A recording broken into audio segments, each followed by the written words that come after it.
මේ තියෙන්නේ මගේ දෙයියෝ මහමෝද එහෙම් පිටින්ම මේක හිඳිලා නෑනේ. මේක අතුරුදහන් වෙලත් නෑනේ. ඒ වුණාට රට වටේම මහමූද තිබුණාට ලුණු ටික ගේන්නේ පිට රටින්.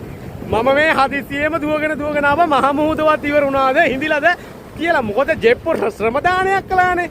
ජෙප්පෝ එකතු වෙලා ලොකු ශ්‍රම දානයක් කළා. ශ්‍රම දානයේ ප්‍රතිඵලය අනුව දැන් රටේ ලුණුත් හිඟයි බොලේ. ලුණු ටික පිට රටින් ගෙන්නන්නේ පුතේ.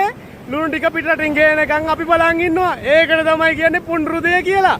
මම හිතුවා අලිමංකඩ ලුණු ලේවායේ අර ලුණු ටික මේ දීපු හැටියට හැදුවා කියපු හැටියට මහමූදත් වතුර ටිකක් හිඳුණා කියලා. ඉතින් තකහණියක් ආවේ බලන්න. මොකද ජෙප්පන්ගේ වැඩ අති සුපුරීනේ.